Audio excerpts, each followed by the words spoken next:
This is the weekly Bible lesson sermon from the Plainfield Christian Science Church Independent, located in Plainfield, New Jersey, in the United States of America. For more information, please visit our website, www.plainfieldcs.com. This lesson is for your study during the week ending Sunday, February 18th, 2018. Subject, Soul. Golden text, Psalms. He restoreth my soul. He leadeth me in the paths of righteousness for his name's sake. Responsive reading, Psalms. The Lord is my shepherd, I shall not want. He maketh me to lie down in green pastures. He leadeth me beside the still waters. Yea, though I walk through the valley of the shadow of death, I will fear no evil, for thou art with me. Thy rod and thy staff, they comfort me. Thou preparest a table before me in the presence of mine enemies. Thou anointest my head with oil. My cup runneth over. Surely goodness and mercy shall follow me all the days of my life, and I will dwell in the house of the Lord forever. Lesson Sermon, the Bible, Ephesians. Peace be to the brethren, and love with faith, from God the Father and the Lord Jesus Christ. 1 Peter. Dearly beloved, I beseech you as strangers and pilgrims, abstain from fleshly lusts, which war against the soul. For he that will love life and see good days, let him refrain his tongue from evil, and his lips that they speak no guile. Let him eschew evil, and do good. Let him seek peace and ensue it. For the eyes of the Lord are over the righteous, and his ears are open unto their prayers. But the face of the Lord is against them that do evil. Proverbs. Whoso hearkeneth unto me shall dwell safely, and shall be quiet from fear of evil. 1 Samuel. And there was a man in Maon, whose possessions were in Carmel, and the man was very great. Now the name of the man was Nabal, and the name of his wife Abigail, and she was a woman of good understanding, and of a beautiful countenance. But the man was churlish and evil in his doings. And David sent out 10 young men. And David said unto the young men, Get you up to Carmel, and go to Nabal, and greet him in my name. And thus shall ye say to him that liveth in prosperity, I have heard that thou hast shearers. Now thy shepherds, which were with us, we hurt them not, neither was there aught missing unto them all the while they were in Carmel. Give, I pray thee, whatsoever cometh to thine hand unto thy servants, and to thy son David. And Nabal answered David's servants and said, Who is David? And who is the son of Jesse? There be many servants nowadays that break away every man from his master. So David's young men turned their way and went again, and came and told him all those sayings. And David said unto his men, Gird ye on every man his sword. But one of the young men told Abigail, Nabal's wife, saying, Behold, David sent messengers out of the wilderness to salute our master. And he railed on them. Now therefore know and consider what thou wilt do. For evil is determined against our master, and against all his household. For he is such a son of Belial, that a man cannot speak to him. Then Abigail made haste, and took 200 loaves, and 2 bottles of wine, and 5 sheep ready dressed, and 5 measures of parched corn, and 100 clusters of raisins, and 200 cakes of figs, and laid them on asses. And she said unto her servants, Go on before me. Behold, I come after you. But she told not her husband Nabal. And when Abigail saw David, she hasted and lighted off the ass, and fell before David on her face, and bowed herself to the ground, and fell at his feet, and said, Let not my lord, I pray thee, regard this man of Belial, even Nabal. For as his name is, so is he. Nabal is his name, and folly is with him. But I, thine handmaid, saw not the young men of my lord, whom thou didst send. And David said to Abigail, Blessed be the Lord God of Israel, which sent thee this day to meet me.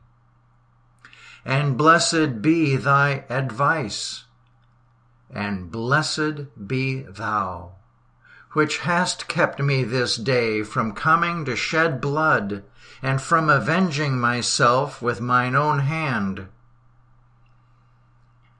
So David received of her hand that which she had brought him, and said unto her, Go up in peace to thine house.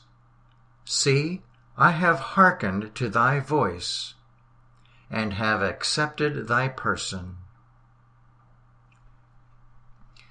And Abigail came to Nabal, and behold, he held a feast in his house, like the feast of a king, and Nabal's heart was merry within him, for he was very drunken. Wherefore she told him nothing, less or more, until the morning light. But it came to pass in the morning, when the wine was gone out of Nabal, and his wife had told him these things, that his heart died within him, and he became as a stone. And when David heard that Nabal was dead, David sent and communed with Abigail, to take her to him to wife. And Abigail hasted, and she went after the messengers of David, and became his wife. Proverbs. Who can find a virtuous woman? For her price is far above rubies. The heart of her husband doth safely trust in her. She will do him good, and not evil, all the days of her life. strength and honor are her clothing, and she shall rejoice in time to come. She openeth her mouth with wisdom, and in her tongue is the law of kindness. A woman that feareth the Lord, she shall be praised. Isaiah. Enlarge the place of thy tent, and let them stretch forth the curtains of thine habitations. Spare not, lengthen thy cords, and strengthen thy stakes. For thou shalt break forth on the right hand and on the left, and thy seed shall inherit the Gentiles, and make the desolate cities to be inhabited. Fear not, for thy Maker is thine husband. The Lord of hosts is his name, and thy Redeemer, the Holy One of Israel. The God of the whole earth shall he be called. 2 Corinthians. Be ye not unequally yoked together with unbelievers. For what fellowship hath righteousness with unrighteousness? And what communion hath light with darkness? For ye are the temple of the living God. As God hath said, I will dwell in them, and walk in them. And I will be their God, and they shall be my people. Isaiah.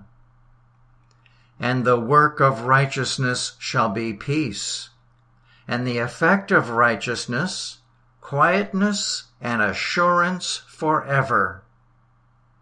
And my people shall dwell in a peaceable habitation, and in sure dwellings, and in quiet resting places. I will now read correlative passages from the Christian Science textbook, Science and Health with Key to the Scriptures, by Mary Baker Eddy.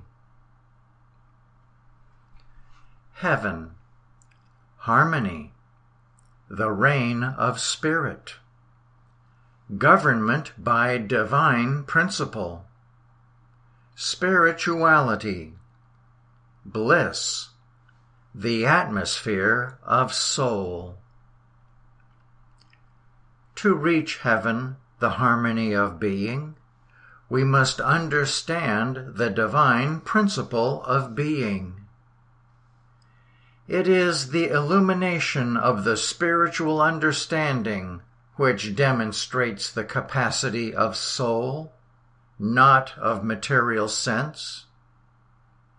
This soul sense comes to the human mind when the latter yields to the divine mind.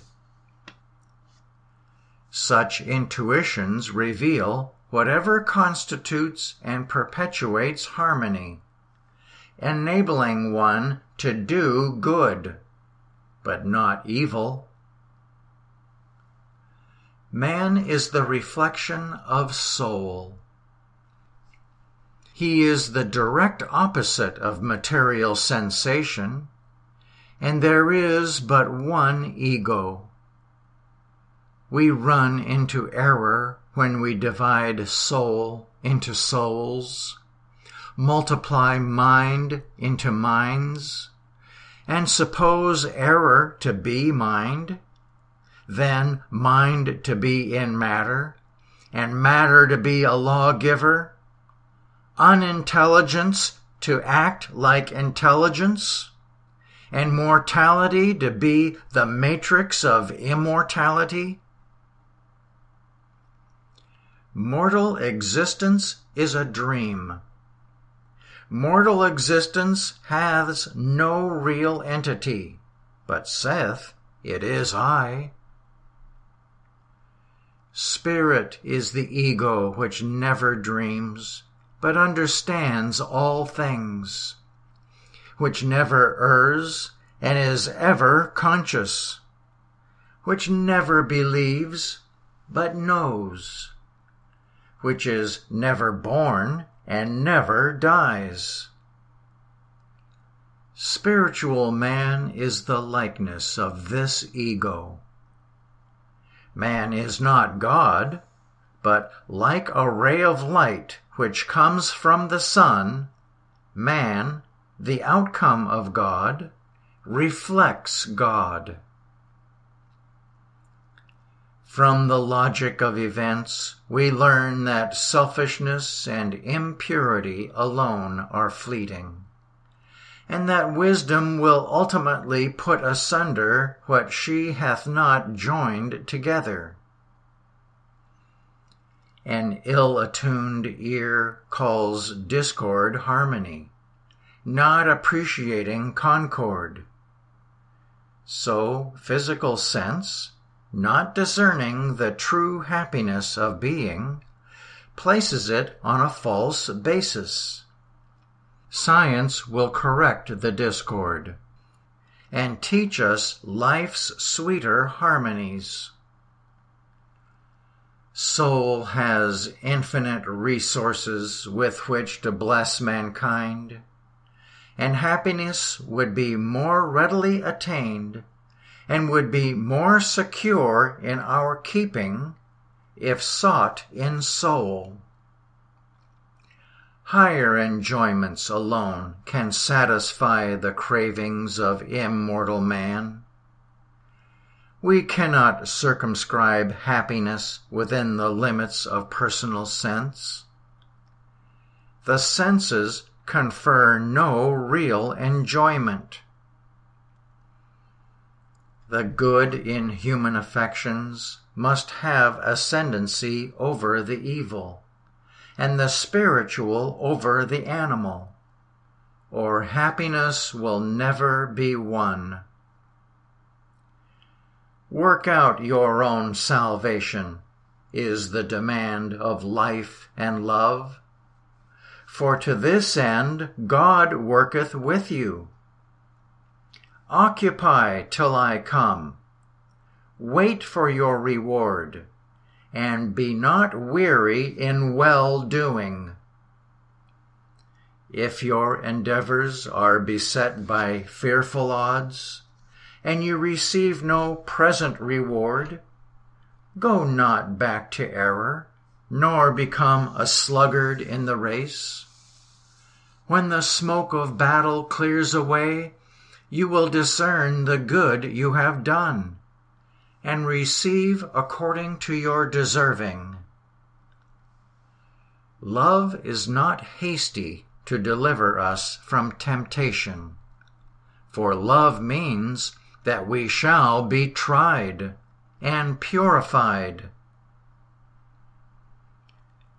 If you believe in and practice wrong knowingly, you can at once change your course and do right.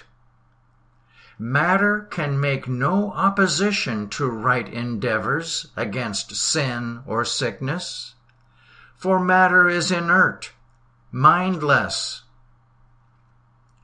Also, if you believe yourself diseased, you can alter this wrong belief and action without hindrance from the body. Do not believe in any supposed necessity for sin, disease, or death, knowing, as you ought to know, that God never requires obedience to a so-called material law, for no such law exists.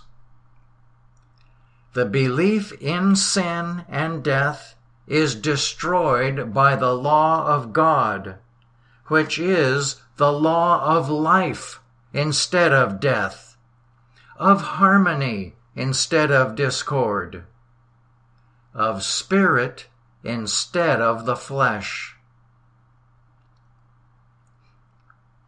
The divine demand, "Be ye therefore perfect, is scientific, and the human footsteps leading to perfection are indispensable. Individuals are consistent who, watching and praying, can run and not be weary, walk and not faint, who gain good rapidly and hold their position, or attain slowly and yield not to discouragement. When we wait patiently on God and seek truth righteously, He directs our path. The sinner makes his own hell by doing evil, and the saint his own heaven by doing right. Absorbed in material selfhood, we discern and reflect but faintly the substance of life or mind.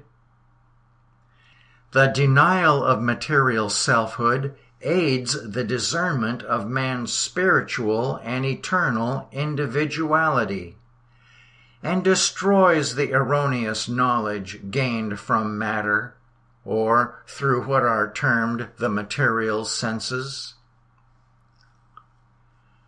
Right and wrong, truth and error, will be at strife in the minds of students until victory rests on the side of invincible truth.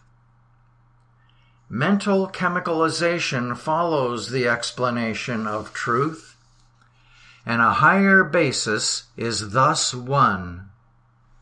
But with some individuals, the morbid moral or physical symptoms constantly reappear. Honesty is spiritual power. Dishonesty is human weakness, which forfeits divine help. You uncover sin, not in order to injure, but in order to bless the corporeal man. And a right motive has its reward. The nature of Christianity is peaceful and blessed. But in order to enter into the kingdom, the anchor of hope must be cast beyond the veil of matter into the Shekinah into which Jesus has passed before us.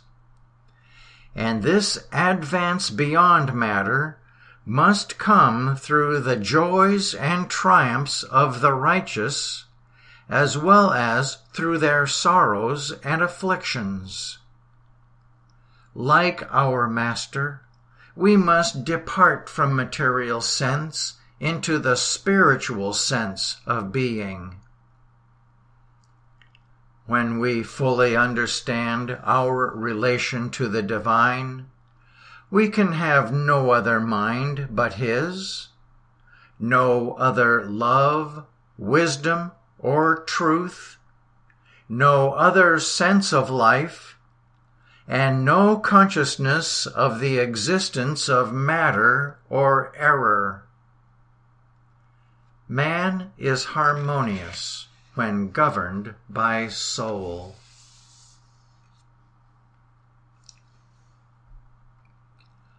I will now read the 3 daily duties as given in the Church Manual by Mary Baker Eddy. Daily Prayer. It shall be the duty of every member of this church to pray each day, Thy kingdom come. Let the reign of divine truth, life, and love be established in me, and rule out of me all sin.